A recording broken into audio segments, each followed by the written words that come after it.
Ma fille de 10 ans est tombée dans les escaliers et s'est cassé un os. Mon mari et moi l'avons emmenée à l'hôpital. Au moment où le médecin a vu la radiographie, son visage a changé. Après l'examen, alors que je m'apprêtais à quitter la pièce, le médecin m'a discrètement remis une note. Quand je l'ai lue, mes mains ont tremblé tandis que je courais au commissariat. Avant de commencer l'histoire, n'oubliez pas de laisser un like et de vous abonner à la chaîne pour voir plus d'histoires comme celle-ci. Je m'appelle Jennifer Collins et je suis directrice dans une agence immobilière. Mon mari, David, est ingénieur dans une entreprise informatique et nous avons une fille de 10 ans prénommée Chloé. Nous vivons dans le comté de Westchester, en banlieue de New York, et de l'extérieur, nous ressemblions à n'importe quelle famille ordinaire. Ce matin-là a commencé dans l'agitation habituelle. Tout en préparant le petit déjeuner dans la cuisine, j'ai appelé ma fille. « Chloé, dépêche-toi de manger, tu vas être en retard à l'école. » Elle a répondu d'une voix faible, sans aucune énergie. J'étais pressé de me préparer pour le travail et je n'ai pas eu le temps de m'y attarder. Chloé s'est assise à table et a simplement fixé les toasts et les œufs brouillés que je lui avais préparés, sans à peine y toucher. David a jeté un coup d'œil à notre fille en lisant le journal. « Tu ne veux pas aller à l'école ?»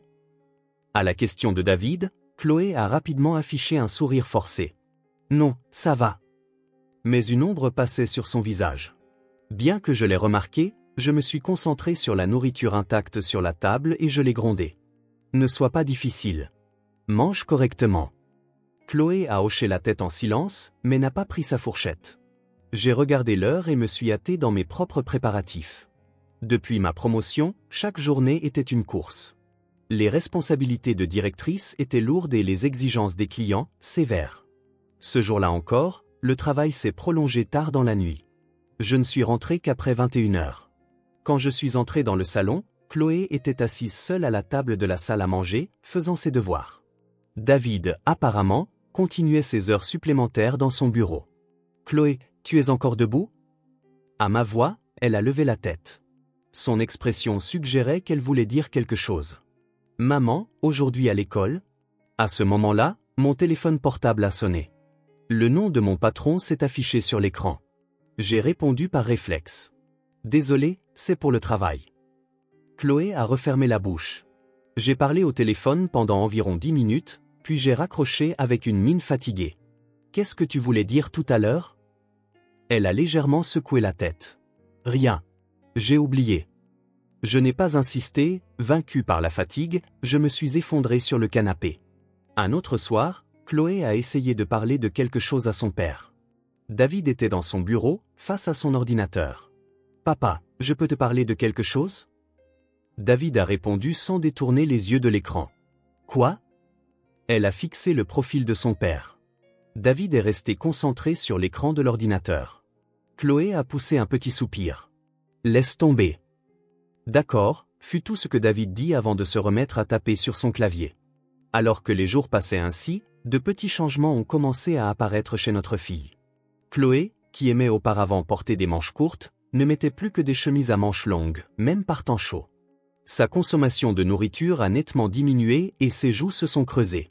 Quand elle rentrait de l'école, elle disait à peine bonjour avant de s'enfermer dans sa chambre. Un soir, j'ai dit à David, « Chloé n'a pas l'air très en forme ces derniers temps. » David a répondu sans lever les yeux de ses papiers. « C'est sans doute la crise d'adolescence. » J'ai réfléchi un instant, puis j'ai acquiescé. « Tu as peut-être raison. » Puis nous nous sommes replongés chacun dans notre travail. Nous n'avons pas cherché à comprendre la signification du silence de notre fille. Un samedi après-midi, je faisais de la paperasse dans le salon du rez-de-chaussée. David était dehors, s'occupant du jardin. Soudain, j'ai entendu un bruit survenant de l'étage. Suite au bruit de quelque chose qui dévalait les escaliers, le cri de ma fille a retenti dans toute la maison. J'ai jeté mes papiers et me suis précipité vers les escaliers. Chloé était allongée sur le sol au bas des marches, serrant son bras gauche et pleurant. « Chloé, ça va ?» Je me suis agenouillé à côté de ma fille. David, entendant le bruit, est également entré en courant dans la maison. « Comment es-tu tombée ?» À la question de mon mari, Chloé a levé un visage baigné de larmes. « J'ai glissé. » Sa voix était faible et tremblante. J'ai essayé d'aider Chloé à se relever, mais elle a grimaqué de douleur. Son bras gauche était plié dans un angle anormal. « Il faut aller à l'hôpital. » Nous nous sommes dépêchés de faire monter Chloé dans la voiture. Sur la banquette arrière, Chloé endurait la douleur en silence. Depuis le siège passager, je me suis retourné pour lui parler. Ça va aller. On arrive bientôt à l'hôpital. Chloé n'a rien dit. Les portes automatiques des urgences se sont ouvertes et nous nous sommes précipités à l'accueil. Une infirmière a immédiatement guidé Chloé vers une salle d'examen. Le médecin de garde était une femme nommée Emily Walker. Vêtue d'une blouse blanche, elle a regardé Chloé avec un regard bienveillant. « Comment es-tu blessée » À la question du docteur Walker, Chloé a répondu d'une petite voix. « J'ai glissé dans les escaliers. » Le médecin a regardé attentivement Chloé dans les yeux. C'était un regard inquisiteur, mais elle a rapidement retrouvé une expression douce et a caressé doucement la tête de notre fille. « Je vois. Ça a dû faire mal, mais ça va aller. Je vais vite te soulager. » Une infirmière a emmené Chloé à la salle de radiographie. On nous a demandé, à David et à moi, d'attendre dans la salle d'attente. David croisa les bras, irrité. Franchement, quelle imprudence. Combien de fois vais-je devoir le lui dire ? J'ai regardé mon mari. David, ne la blâme pas maintenant. David se tut et regarda sa montre. Il pensait probablement à son travail. J'étais fatigué, moi aussi. Cette semaine avait été remplie de problèmes avec les clients, et la pression de mon patron était intense. Même le temps passé à l'hôpital me semblait un obstacle retardant mon travail. Dans la salle de radiographie, le docteur Walker examinait attentivement les clichés qui avaient été pris. Son expression, calme au début, devint progressivement grave. L'infirmière à ses côtés l'a remarqué et a demandé « Docteur, quelque chose ne va pas ?» Le médecin a pointé une image. « Regardez ça. Il y a de multiples anciennes traces de fractures. » Le visage de l'infirmière a changé. « Maltraitance ?» Le docteur Walker a répondu prudemment. « C'est possible, cependant ?» Elle a fixé à nouveau l'image avec attention. L'emplacement des fractures, les angles, l'état de la guérison. Quelque chose différait du schéma habituel de la maltraitance. De retour dans la salle d'examen, le médecin nous a observés attentivement. David avait toujours les bras croisés avec une attitude froide. Je regardais Chloé avec inquiétude, mais la fatigue se lisait sur mon visage. Le médecin s'est dit, est-ce de la maltraitance ou autre chose ? Monsieur, pourriez-vous attendre dehors un instant, s'il vous plaît ? Au mot du docteur Walker, David a froncé les sourcils. Pourquoi ? Comme c'est une jeune fille, pour des raisons d'intimité. Je dois procéder à un examen physique. David avait l'air mécontent, mais il a quitté la salle d'examen. Quand la porte s'est refermée, le médecin a approché une chaise de Chloé et s'est assise. « Chloé, comment es-tu vraiment blessée ?» Elle a baissé les yeux vers le sol. Dans les escaliers, le médecin a continué d'une voix douce mais sérieuse. « Est-ce que quelqu'un t'a frappé ? Ton père ? Ta mère ? » Chloé a secoué vigoureusement la tête. « Non. J'ai eu un hoquet de surprise. Docteur, nous ne lèverions jamais la main sur notre fille. » Le docteur Walker a levé la main pour me faire taire. Puis elle s'est retournée vers Chloé. « Alors comment ? » Les radios montrent aussi d'autres anciennes traces de fractures. Le poignet droit, la cheville gauche, les côtes. Ce n'est pas la première ni la deuxième fois. Les larmes ont monté aux yeux de Chloé. Le médecin a attendu. Un lourd silence a rempli la pièce. Finalement, Chloé a parlé d'une voix tremblante. J'ai sauté exprès. Je n'en croyais pas mes oreilles. Quoi ? Le médecin m'a fait signe de me taire. Puis elle a demandé à Chloé pourquoi. Le visage inondé de larmes, Chloé s'est enfin ouverte. À l'école, tout le monde. Est-ce qu'on te harcèle ? Chloé a hoché la tête. Ce petit mouvement m'a serré le cœur. Le médecin a insisté. En as-tu parlé à ton père ou à ta mère ? Chloé a de nouveau secoué la tête. Je ne pouvais pas. Pourquoi ? Elle m'a regardé.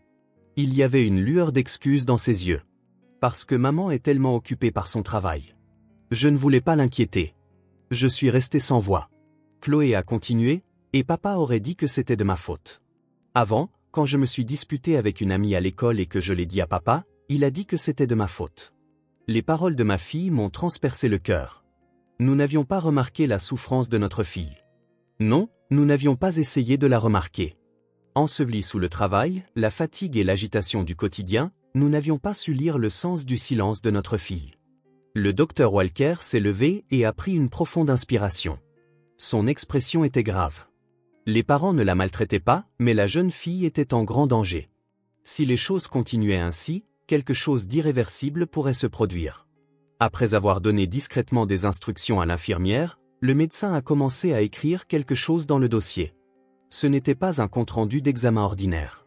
Sur un petit bloc-notes, elle choisissait soigneusement ses mots en écrivant. L'infirmière a demandé à voix basse, « Pourquoi ne le donnez-vous pas au père ?» Le docteur Walker a répondu, « Elle n'a pas confiance en son père. La mère est plus susceptible d'agir, et dans cette situation, il faut agir avec prudence. » L'examen s'est terminé et David est revenu dans la salle. Le médecin a expliqué d'un ton neutre. « C'est une fracture. On va lui mettre un plâtre. » David a regardé sa montre et a demandé, « Alors, combien de jours pour que ça guérisse ? 2 à 3 semaines. Je vais prescrire des analgésiques. » Le médecin a continué son explication factuelle. Nous avons réglé la facture et nous apprêtions à quitter la salle d'examen. À ce moment-là, le docteur Walker s'est approché de moi et m'a glissé un petit papier plié dans la main. Le geste a été si rapide que David ne l'a pas remarqué. J'ai regardé le médecin, surprise. Le docteur Walker m'a regardé droit dans les yeux et a dit doucement, « Lisez-le quand votre mari ne sera pas là. » Il y avait de l'urgence dans ces mots. J'ai serré le mot dans mes mains tremblantes. David s'est retourné. « Qu'est-ce que c'est ?» J'ai répondu à la hâte, « Oh, ce sont les instructions pour les médicaments. » David n'a pas semblé particulièrement intéressé et s'est dirigé vers la sortie. J'ai jeté un dernier regard au docteur Walker. Elle a hoché la tête avec une expression sérieuse. Le petit mot me semblait lourd dans ma main. Sur le chemin du parking, ma tête était remplie de pensées sur le mot que je serrais. Qu'y avait-il décrit dessus ? Pourquoi devais-je le lire quand mon mari n'était pas là ? L'expression grave du médecin ne quittait pas mon esprit. Une fois dans la voiture, Chloé a tranquillement bouclé sa ceinture de sécurité à l'arrière. Elle berçait délicatement son bras gauche plâtré. David a démarré le moteur et a regardé notre fille dans le rétroviseur. Franchement, quelle négligence. Fais plus attention à l'avenir. Chloé a répondu doucement, « Je suis désolé. » Sa voix tremblait. Je me suis retourné du siège passager pour la regarder. Chloé fixait la fenêtre. Quelque chose d'indescriptible se lisait sur son profil. Le mot dans ma main me brûlait la paume. J'étais saisi par l'envie de le lire sur le champ, mais je ne pouvais pas l'ouvrir à côté de David. Les mots du médecin résonnaient dans mes oreilles. Lisez-le quand votre mari ne sera pas là. Qui avait-il donc décrit ? L'anxiété et l'impatience tourbillonnaient dans ma poitrine. Quand nous sommes arrivés à la maison, David est sorti de la voiture en sortant son téléphone. Désolé, j'ai un appel du travail. Je le prends dans le bureau. Il a dit cela et a disparu dans la maison. Chloé est sortie lentement de la voiture et s'est dirigée vers la porte d'entrée. Je vais me reposer dans ma chambre. Elle a dit cela sans me regarder et a commencé à monter les escaliers vers le 2e étage. Son dos paraissait plus frêle que d'habitude. Je me suis retrouvé seul dans le salon. Le silence m'entourait. La voix de David filtrait du bureau.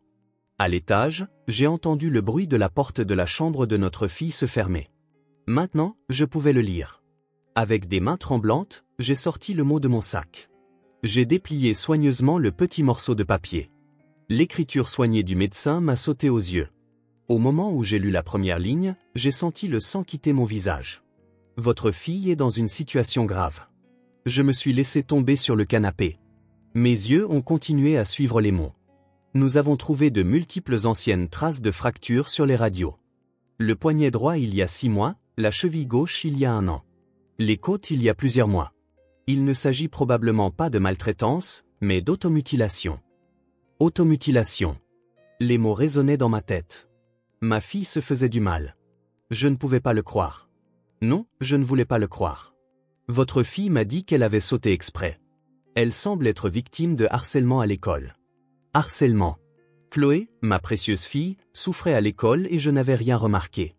Je n'avais pensé qu'à mon travail. Même quand ma fille essayait de me parler, j'avais donné la priorité à mon téléphone. À ce moment-là, Chloé demandait de l'aide. Le mot continuait, cependant, votre fille dit qu'elle ne peut pas vous en parler, ni à votre mari. Les raisons étaient énumérées. Elle ne veut pas vous inquiéter car vous êtes très occupé par votre travail. Elle ne peut pas consulter votre mari car il lui dit que c'est de sa faute. Les larmes ont coulé de mes yeux. Chloé avait caché sa souffrance par égard pour moi. Que avais-je fait en tant que mère ? J'aurais dû remarquer les changements chez ma fille. Le fait qu'elle ne porte plus que des manches longues. Qu'elle ait perdu l'appétit. qu'elle ait commencé à s'enfermer dans sa chambre. Tous les signes étaient là. Pourtant, je m'étais détourné de ma fille, prétextant être occupé par mon travail. J'ai pensé à David aussi. La raison pour laquelle Chloé ne pouvait pas parler à son père, se faire dire « c'est de ta faute ». Je me suis souvenu de cette fois. Il y a 2 ans, quand Chloé pleurait après une dispute avec une amie, David avait blâmé notre fille. « Tu as dû faire quelque chose de mal, toi aussi », avait-il dit. Peut-être que Chloé avait fermé son cœur à son père depuis ce jour. À la fin du mot, il y avait un avertissement sévère du médecin. « Votre fille demande de l'aide. Veuillez consulter immédiatement la police et un conseiller à ce sujet. Je vous recommande de consulter des professionnels avant d'en parler avec votre mari. En cas d'urgence, n'hésitez pas à me contacter. » Les coordonnées du médecin étaient écrites là. J'ai serré le mot fermement. Les mots se brouillaient à travers mes larmes. « Chloé, ma précieuse fille, tu souffrais tant et je n'ai rien pu remarquer. » J'entendais la voix de David depuis le bureau. Il parlait au téléphone de la réunion de demain, une tranche de vie quotidienne ordinaire. Mais notre famille ne pourrait jamais redevenir ce qu'elle était. Je venais d'apprendre pour la première fois la vérité cachée derrière le silence de ma fille. Je devais agir maintenant. Le mot disait de consulter la police et un conseiller. Mais pourquoi le médecin avait-il dit de le faire avant de parler à David ? Parce que Chloé n'avait pas confiance en son père et que je devais agir avec prudence dans cette situation. J'ai essuyé mes larmes et me suis levé. Mes mains tremblaient encore, mais ma résolution était ferme. Je devais protéger ma fille. En tant que mère, cette fois, je devais écouter la voix de Chloé. La porte du bureau s'est ouverte et David est sorti. Il a regardé mon visage et a froncé les sourcils. « Qu'est-ce qui ne va pas ? Tu as l'air pâle. » J'ai répondu à la hâte, « Je vais juste faire une course. » David a regardé sa montre. « Maintenant ? Il fait déjà nuit. Je reviens tout de suite. » C'est tout ce que j'ai dit en attrapant mon sac à main. David avait l'air suspicieux mais n'a rien dit de plus. Il est retourné dans le bureau et s'est assis devant son ordinateur. Je suis sorti par la porte d'entrée et suis monté dans la voiture. Au moment où j'ai démarré le moteur, les larmes se sont remises à couler. Mes mains agrippant le volant tremblaient. J'ai pris de profondes inspirations pour essayer de me calmer. « Chloé, attends-moi. Maman va te protéger, c'est promis. » J'ai commencé à conduire. Ma destination était le poste de police. J'ai posé le mot sur le tableau de bord et me suis concentré sur la route. Mais dans ma tête, des images de ma fille ne cessaient d'apparaître. Chloé qui pleure, Chloé qui endure la douleur, Chloé qui souffre seule. Pourquoi n'avais-je pas pu le remarquer ? Je me posais cette question encore et encore. J'étais une mauvaise mère. De telles pensées m'oppressaient la poitrine. Mais ce n'était pas le moment de me blâmer. Je devais agir pour ma fille. Le poste de police est apparu. Je me suis garé sur le parking et j'ai couru vers le bâtiment. Une jeune policière était à l'accueil. Essoufflé, j'ai désespérément articulé les mots. Ma fille, elle est victime de harcèlement et elle s'automutile. Je ne pouvais pas continuer. Ma voix était étranglée par les larmes. J'ai sorti le mot de mon sac et l'ai posé sur le comptoir. « S'il vous plaît, lisez ça. » La policière a pris le mot et l'a parcouru rapidement. Son expression a changé. Elle a immédiatement appelé vers l'arrière-salle. « Chef, c'est une urgence. » Un homme d'âge mûr en uniforme est sorti. Lorsque la policière lui a tendu le mot, il s'est mis à le lire attentivement. Puis il m'a regardé. « S'il vous plaît, calmez-vous. Racontez-moi les détails. Quel est le nom de votre fille ? » J'ai pris une lente inspiration. D'une voix tremblante, j'ai répondu. « Chloé Collins. Elle a 10 ans. » Le chef a hoché la tête et m'a offert une chaise. Je me suis assise et j'ai commencé à tout raconter, la blessure d'aujourd'hui, l'examen à l'hôpital, le mot reçu du médecin et les raisons pour lesquelles Chloé ne pouvait pas nous en parler. Tout est sorti avec mes larmes. Le chef a écouté avec une expression grave. Tout en prenant des notes, il posait parfois des questions. Quelle école fréquente-t-elle ? Qui était son professeur principal ? Connaissais-je les noms de ses amis ? J'ai répondu à tout ce que je savais. Je comprends. Nous allons commencer une enquête immédiatement. Au mot du chef, je me suis senti soulagé pour la première fois. Peut-être que je pouvais protéger ma fille maintenant. Peut-être que je pouvais mettre fin à la souffrance de Chloé. Assise sur la chaise du poste de police, j'imaginais la chambre de ma fille à l'étage. Que faisait Chloé en ce moment ? Pleure-t-elle seule ? Ou endure-t-elle en silence, le cœur fermé comme d'habitude ? Attends, Chloé. Maman va te protéger, c'est promis. Cette fois, je vais écouter ta voix. Le chef a appelé un autre officier et lui a transmis les informations que j'avais données. Un jeune officier est entré et a ouvert un ordinateur portable. Il commençait à agir méthodiquement. D'abord, nous allons contacter le docteur Walker. Le chef a appelé le numéro écrit sur le mot. Après plusieurs sonneries, le médecin a répondu. Le chef a expliqué la situation et a demandé les dossiers médicaux. Le médecin a volontiers accepté de coopérer. Je vous envoie les photos des radios et les comptes rendus d'examen tout de suite. De multiples anciennes traces de fractures sont confirmées. Mon diagnostic est qu'elles proviennent d'automutilation. La fille m'a dit qu'elle était harcelée à l'école. Après avoir raccroché, le chef a donné l'ordre de contacter l'école. Le jeune officier a cherché le numéro de l'école et a passé l'appel. Au bout d'un moment, le directeur a semblé répondre. Ici la police de Westchester. Nous devons vous parler d'une affaire urgente concernant une élève nommée Chloé Collins. Je pouvais entendre la voix du directeur à l'autre bout du fil. L'officier expliquait la situation avec soin. Au bout d'un moment, il a froncé les sourcils. Vous n'avez reçu aucun signalement de harcèlement? Cependant, nous avons le diagnostic d'un médecin et le témoignage de l'élève. Nous mènerons des entretiens avec ses camarades de classe demain. Le directeur a semblé accepter de coopérer à contre-cœur. Après avoir raccroché, l'officier a fait son rapport au chef. L'école prétend ne pas être au courant. Le chef a soupiré profondément. Ça arrive souvent. Le harcèlement se produit là où personne ne regarde. En entendant ces mots, mon cœur s'est serré. À la maison comme à l'école, personne n'avait remarqué la souffrance de Chloé. Ma fille était complètement isolée. Le lendemain, la police et le conseiller scolaire ont commencé à interroger les camarades de classe de Chloé. Au début, personne ne voulait parler. Les enfants étaient tendus devant la police et gardaient le silence. Mais une jeune fille a trouvé le courage de commencer à parler. En fait, je savais. La fille s'appelait Sarah. Elle a continué avec hésitation. J'ai vu Madison et les autres harceler Chloé, mais j'avais trop peur pour les arrêter. Le père de Madison est avocat, et Madison s'en vante tout le temps. Suite au témoignage de Sarah, d'autres élèves ont commencé à parler. Le tableau complet du harcèlement est peu à peu devenu clair. Il y avait 3 coupables, un groupe composé de Madison, Emily et Sophia. La meneuse était Madison, dont le père était apparemment un avocat influent de la région.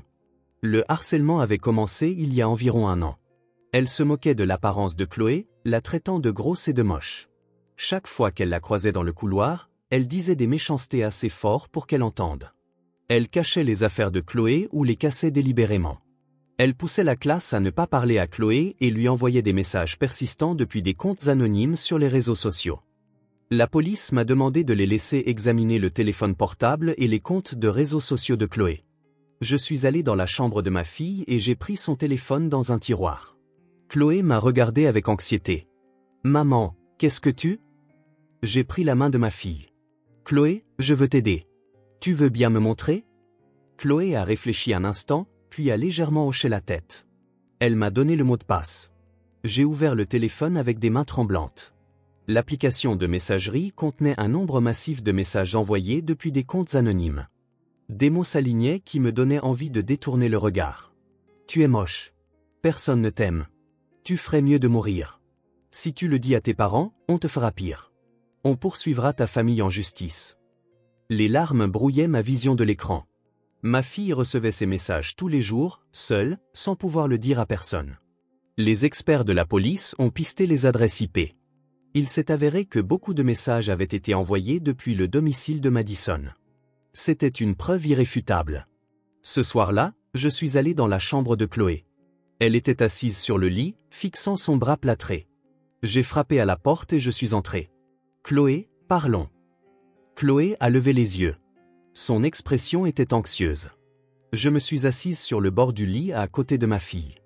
Le médecin m'a dit, ai-je dit doucement mais clairement, Chloé, que tu t'es blessée exprès.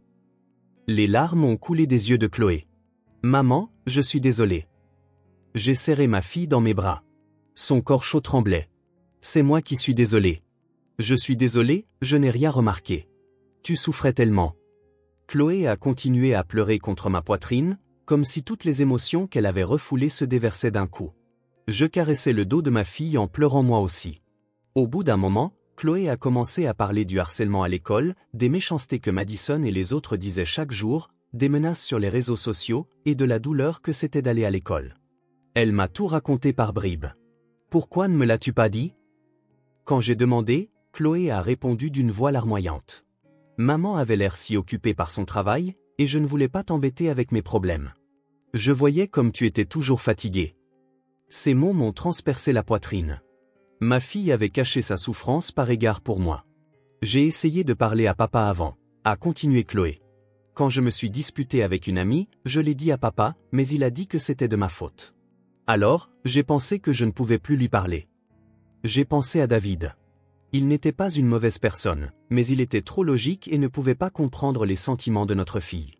Et notre fille avait fermé son cœur à son père. Je suis désolé. C'est la faute de maman. Je n'étais concentré que sur le travail et je n'écoutais pas Chloé. Mais c'est fini maintenant. Maman va protéger Chloé, c'est promis. Chloé s'est accrochée à moi et a pleuré. Nous sommes restés enlacés comme ça pendant un long moment. Le lendemain, l'école a convoqué Madison, Emily et Sophia. Un policier était également présent dans le bureau du directeur. Les trois filles ont d'abord tout nié. Madison, en particulier, a maintenu une attitude de défi. « Je n'ai rien fait de tel, avez-vous des preuves ?» Mais lorsque l'officier a montré les enregistrements des messages sur les réseaux sociaux et les résultats du suivi des adresses IP, le visage de Madison a changé. Emily et Sophia se sont mises à pleurer. On ne faisait que s'amuser. On n'était pas sérieuse. Madison a cherché des excuses, mais le directeur a dit d'un ton sévère, « Ceci est du harcèlement grave. Vous êtes toutes renvoyées temporairement. » Lorsque le père de Madison a appris la nouvelle, il a débarqué à l'école en furie. C'était un avocat influent qui avait toujours protégé sa fille. « Il est impossible que ma fille ait fait une chose pareille. Montrez-moi les preuves. » L'officier a calmement présenté les messages des réseaux sociaux, les résultats du suivi des adresses IP et les témoignages de plusieurs élèves. Les dossiers médicaux étaient également joints. Le père de Madison a regardé les documents et est resté sans voix. Les preuves étaient accablantes. J'ai engagé un avocat et décidé d'intenter une action en justice civile contre la famille de Madison. Je demanderai des dommages et intérêts pour la détresse émotionnelle subie par ma fille et le coût du traitement. De plus, j'ai décidé de mettre en cause la responsabilité administrative de l'école. Ils avaient ignoré le harcèlement et n'avaient pas pris les mesures appropriées. Ce soir-là, j'ai tout raconté à David. Il s'est assis sur le canapé du bureau et a écouté en silence mon récit sur le harcèlement, l'automutilation et les raisons pour lesquelles Chloé ne pouvait pas nous en parler. Ce n'est pas possible, Chloé? Le visage de David montrait de l'incrédulité. J'ai continué. Tu n'as rien remarqué non plus. Nous avons tous les deux ignoré la souffrance de notre fille. David s'est couvert le visage de ses deux mains. Elle a dit qu'elle ne pouvait pas te parler parce que, la fois où elle s'est disputée avec une amie, tu as blâmé Chloé. David a levé les yeux. Des larmes se formaient dans ses yeux. J'ai été si froid avec notre fille en lui disant que c'était de sa faute. Je suis le pire des pères. Je me suis assise à côté de mon mari. Il n'est pas trop tard. Soutenons Chloé ensemble. Ne laissons plus jamais notre fille seule. David a hoché la tête. Et pour la première fois, mon mari a pleuré à chaudes larmes. Nous avions tous les deux échoué en tant que parents, mais nous avions maintenant une chance de recommencer. Une chance de protéger et de soutenir notre fille. Nous sommes montés à l'étage et avons frappé à la porte de Chloé. Nous avons entendu une petite voix de l'intérieur. « Entrez !» Quand nous avons ouvert la porte, Chloé était assise sur le lit. Elle a eu l'air surprise de nous voir, David et moi, entrer ensemble. David s'est agenouillé devant notre fille. « Chloé, j'ai eu tort. Je ne t'ai pas écouté et je t'ai blâmé. Je suis vraiment désolé. » Les yeux de Chloé se sont écarquillés. Elle voyait probablement son père s'excuser ainsi pour la première fois. David a continué. « À partir de maintenant, je t'écouterai vraiment. Papa est de ton côté. » Chloé a jeté ses bras autour du cou de son père en pleurant. David a serré notre fille fort contre lui. En regardant cette scène, je n'ai pas pu retenir mes larmes. Nous commencions enfin à devenir une vraie famille. 2 ans ont passé depuis. 2 fois par semaine, Chloé va voir un conseiller. Pendant les premiers mois, elle restait souvent silencieuse dans le cabinet, mais peu à peu, elle s'est ouverte. Le conseiller était gentil et lui répétait « Ce n'est pas de ta faute. Ce sont ceux qui harcèlent qui ont tort. » Chaque fois qu'elle entendait ces mots, l'expression de Chloé s'illuminait un peu. Elle a cessé de se blâmer et a progressivement retrouvé son estime de soi. J'ai ralenti mon rythme de travail. J'ai aussi refusé la promotion qu'on m'offrait. Mon patron a eu l'air surpris, mais ma décision était prise. Je veux privilégier le temps avec ma famille. Il y avait des choses plus importantes que le travail. C'était le sourire de ma fille. Maintenant, je rentre tous les soirs et je dîne avec Chloé. J'écoute ce qui s'est passé à l'école, je l'aide pour ses devoirs et je reste simplement à ses côtés. C'est en faisant ces choses simples que j'ai réalisé à quel point elles étaient importantes. David a changé, lui aussi. Il ne s'enferme plus dans son bureau comme avant. Quand notre fille lui parle, il ferme toujours son ordinateur portable et l'écoute en la regardant. Même quand Chloé vient le voir avec des inquiétudes, il ne dit plus « c'est de ta faute ». Il écoute simplement et réfléchit avec elle. Un soir, dans le salon, Chloé a dit « Maman, papa, merci ». En entendant ces mots, nous nous sommes regardés. Le sourire de notre fille nous rendait plus heureux que tout. Après cet incident, Madison a changé d'école. Son père, l'avocat, a perdu sa réputation et de nombreux clients. J'ai entendu dire que Madison elle-même portait l'étiquette de harceleuse dans sa nouvelle école et était isolée. Emily et Sophia ont envoyé des lettres d'excuses à Chloé. Écrites d'une écriture soignée, les lettres contenaient des mots de regret. Chloé a pleuré en lisant ces lettres. « Je ne sais pas encore si je leur pardonnerai », a dit notre fille. J'ai pensé que c'était bien ainsi. Le pardon n'est pas quelque chose qui se force. Chloé pouvait faire face à ses propres sentiments et décider par elle-même. Et cette année, Chloé est entrée au collège. Un nouvel environnement, de nouveaux amis. Elle dit que, parfois, les choses sont difficiles, mais maintenant, elle nous en parle. Aujourd'hui, il s'est passé quelque chose de désagréable en classe. Elle nous raconte des choses comme ça. Nous écoutons attentivement et réfléchissons ensemble. Nous ne laisserons plus notre fille seule. Le mois dernier, Chloé a remporté un prix à un concours de rédaction de l'école. Le thème était « Ma famille ». David et moi avons lu la rédaction de Chloé avec des larmes coulant sur nos joues. Ma famille n'est pas parfaite, mais elle m'aime. C'est ce qui compte le plus.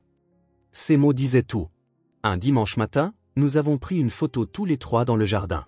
David a demandé à un voisin de prendre une photo de famille pour nous. Tout le monde souriait. De vrais sourires. Le déclic de l'obturateur a retenti. J'ai gravé cet instant dans mon cœur. Nous avons changé pour protéger ce sourire. Nous ne pouvons pas effacer le passé où nous n'avons pas su remarquer le silence de notre fille. Mais à partir de maintenant, ce sera différent. Une vraie famille, ce n'est pas seulement être ensemble. C'est remarquer la douleur de l'autre et se soutenir mutuellement. Nous l'avons appris dans la douleur. En regardant Chloé jouer dans le jardin, j'ai pensé, quand un enfant se tait, c'est un signe qu'il demande de l'aide. Le travail, l'argent, le succès, ces choses sont peut-être importantes. Mais ce qui compte le plus, ce sont les sourires de notre famille. Nous avons pris un long détour. Mais finalement, nous sommes devenus une vraie famille. Sur le mur du salon est accrochée la photo de famille que nous avons prise ce jour-là. Les sourires de 3 personnes continueront de veiller sur nous, désormais.